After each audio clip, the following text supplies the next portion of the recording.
man dressed in bandages, and another guy looking like he might have reminded her of the fictional gangster Tony Montana from the movie Scarface. She panicked and told her husband to grab his .44 Magnum. "We're here for the party," Hattori said innocently, now looking down the barrel of a gun once called the most powerful handgun in the world. The husband shouted, "Freeze," which was an expression the Japanese student wasn't familiar with.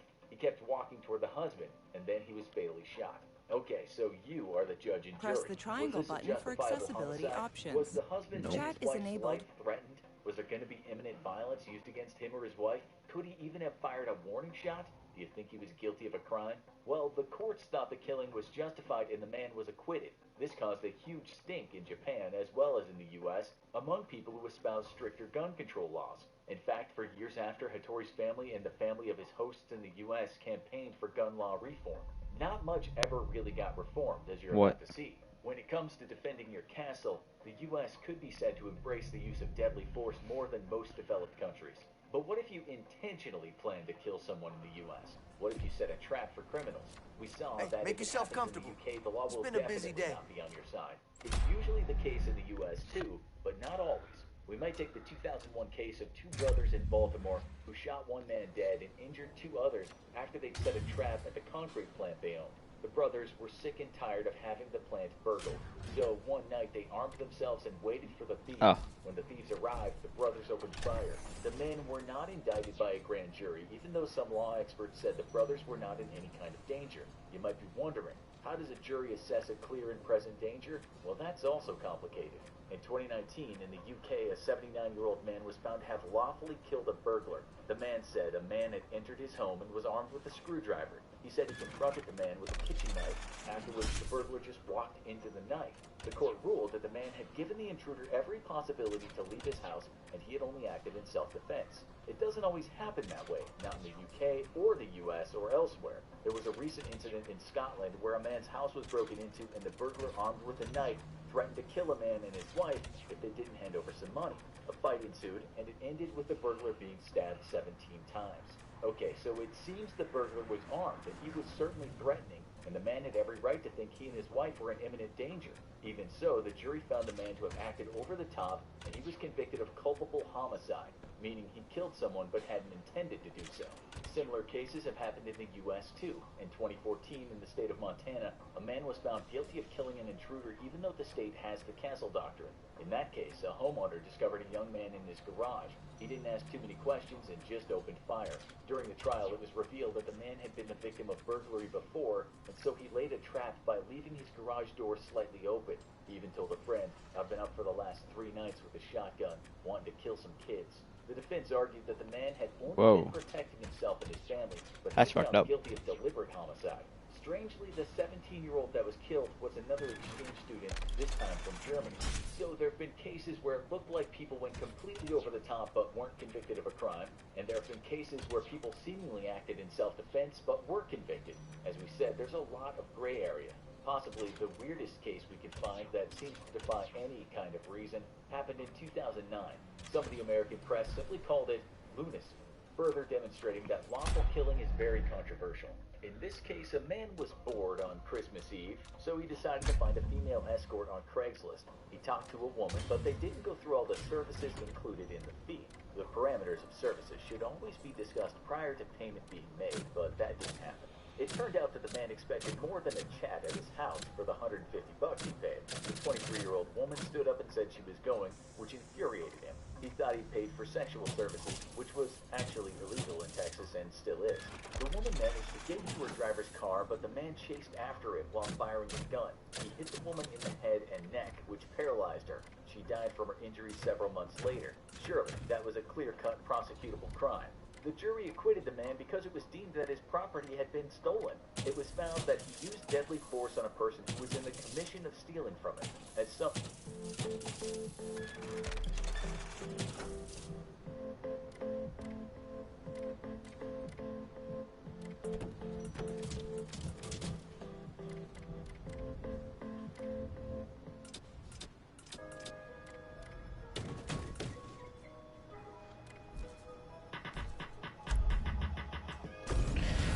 Get the fuck out of here. The U.S. media later pointed out, does that mean if you advertise something for sale and someone turns up to buy it, they have the right to return what they're done if they find out what you sold them was not worth the price they paid for it? Yeah, that doesn't sound right at all. Okay, let's move on. You won't be surprised to hear that you can lawfully kill a person during a war or in conflict when you're hired to do so, but you can't always just kill in impunity. You shouldn't kill non-combatants. There's something called... Okay, I just got her message. Looks like this place is by the port. Meet you there when you're ready. Where are you going? I want to... A soldier is lying on the ground, disabled after being hit. You cannot by law finish him off. You shouldn't kill someone jumping out of an aircraft that's going down, and you shouldn't kill a prisoner of war. But of course, it happens. In 2020, the UK media talked about British special forces in Afghanistan. An investigation found that during night raids, the special forces would look for the Taliban, but it seems that's not only what they were looking for. They also killed quite a few unarmed, innocent civilians. This is called a war crime, and it seems in Afghanistan both the US military and the Australian military have committed their own war crimes. A notable war crime was that of US Army Staff Sergeant Robert Bales, who in 2012 went on a killing rampage. He murdered 16 civilians in Kandahar province in Afghanistan, many of whom were just children. He's now serving life without the possibility of parole. Are there any like Those were sprint unlawful races? killings since the enemy wasn't killed. But there's more gray area regarding this topic. There are rules of warfare, but they don't always apply. Let's say the military wants to take out a terrorist leader, but by doing so, there will be some innocent bystanders that get hurt. This happens, and it happens a lot. Well, 18 grand just for something that's easy. I might as well, you know. According to the nonprofit human rights organization called Reparations, for every person who commits crimes to assassinate, 9 innocent children will die. In fact, it's thought that the whole assassination of terrorists in Iran al-Bahari led to the death of 29 innocent bystanders in 7 states. Some people call this kind of state-sponsored murder, but others say this is constant fighting the war on terror. It's part of the one-off, though, when people get hurt during targeted attacks. These Pentagon documents show that in a program that lasted 5 months in Congress, 90% of the strikes did Huh.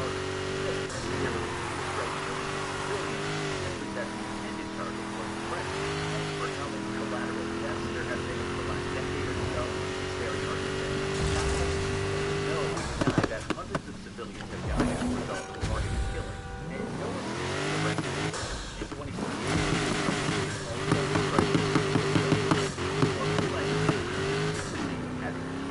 under Obama, U.S. officials said the bomb was lawful, but the law was written outside of the public. One must always question, however, how much life was spared by the German authorities. Even if innocent life was taken in the attempts, that's an extremely gray area. It doesn't help that terrorists often purposefully use civilians as human shields. Most times, those same civilians know they're being used as shields. So does that now make them enemy combatants if they have full knowledge that they're targeted and are being used? Welcome to the gray zone. You could call the next part of this video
Larry calls it copying the US, and stop brothers confess to murdering parents, but are they innocent? Or for something completely different, and was killed by fire?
Kid you not. This sounds like a simple open and shut case, but just hold on a second because as you shall see, this bloody tale takes many turns. We're a long way from getting the Scooby-Doo rip the mask off criminal ending.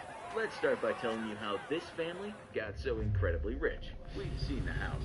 It befits a queen, or someone just as important who also has a penchant for buying big places such as Evander Holyfield. That multi-million-dollar property was bought with hard-earned cash. Jose Enrique Menendez escaped the Cuban Revolution and arrived on the U.S. shores just at 16 years old. But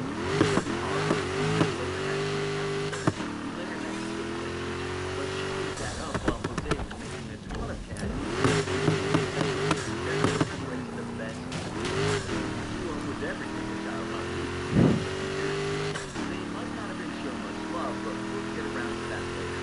Eric Cagnac, and at one point was like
like the work of organized crime, and for some reason the kids weren't suspects at the start.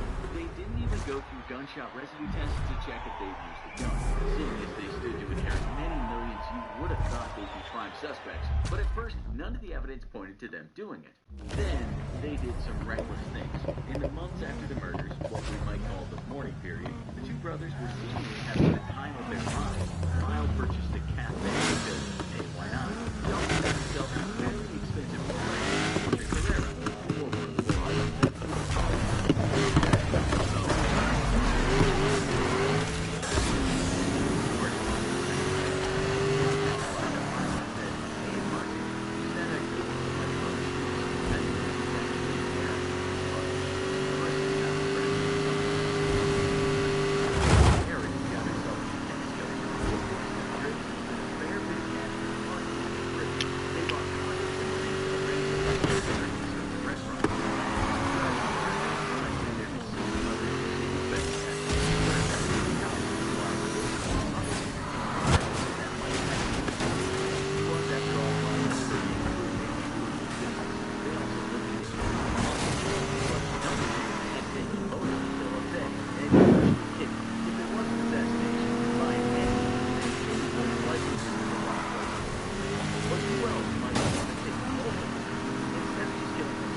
Man, I'm fucking bored. Prizes. The two were interviewed numerous times about their loss and what they wanted I guess to do I'll with the money. play War They've got Thunder. Fame and wealth ahead, and Eric even said they might get into politics. He said, "My brother wants